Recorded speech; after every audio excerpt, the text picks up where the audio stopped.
மனிதநேய விருதுகள் 2025. சமூக சேவைங்கிறது பணம் சார்ந்தது மட்டும் இல்லை, அது மனம் சார்ந்ததும் கூட அப்படிங்கிறதுக்கு எடுத்துக்காட்டா சமூகத்தில் ஆதரவற்று மறைந்த 100க்கும் மேற்பட்டவர்களுக்கு எந்தவித எதிர்பார்ப்பும் இல்லாமல் அவங்களோட உடலுக்கு இறுதி மரியாதையை தாயாகவும் மகளாகவும் தன்னை அர்ப்பணித்து அவங்களோட உடல்களை அடக்கம் செய்து சேவையாற்றி வருகிறார் மனிதநேயமிக்க ஒரு ஒப்பற்ற பெண்மணி நம் வைரமணி. வணக்கங்க, என் பேர் வைரமணி. பக்கம்பூர் சுடுகாட்டுல வெட்டியான் வேலை செய்யறது. அப்ப அப்பா அம்மா எல்லாம் வேலை செஞ்சுட்டு இருந்தாங்க. எனக்கு ஒரு 12 வயசு இருக்கு. அப்ப அப்பா அம்மா கூட இருந்தேன். நான் கூட மாடு செஞ்சுட்டு இருந்தேன். அப்புறம் அப்பா இறந்துட்டாங்க. அப்புறம் அம்மாவுக்கு வேலை செஞ்சுட்டு இருந்தாங்க.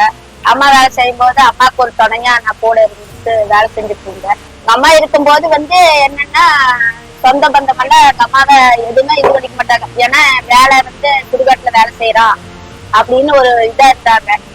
அதே மாதிரி எங்க அம்மா இறந்த பிற்பாடு சரிம்மா அந்த வேலையை எங்க அம்மா எப்படி எங்க அம்மாவை கேவலப்படுத்தினாங்களோ இன்னைக்கு இதே வேலையை நான் செஞ்சு எங்க அம்மாவை பெருமைப்படுத்தணும் அப்படின்னு சொல்லி இந்த வேலை செய்யும் போது மகேந்திர சாருங்கிறவரு ஒருத்தர் போன் பண்ணினாரு.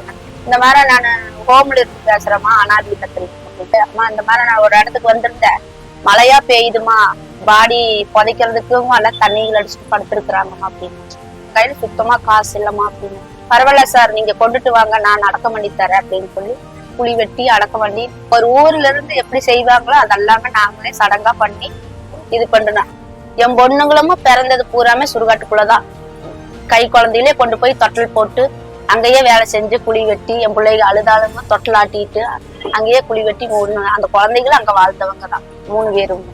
ஒரு சேவை செய்யறதுன்னா இல்லாதவங்களுக்கு ஏன் செய்யறேன்னா அப்பாவும் அம்மாவை இறந்த ஒரு இதுல வைக்காதவங்களும் அப்பா அம்மா தான். அவங்கள பார்த்தாலும் நம்ம அம்மா வயசுலதான் இருக்காங்க, அவரை பார்த்தாலும் அப்பா வயசுலதான் இருக்காங்க.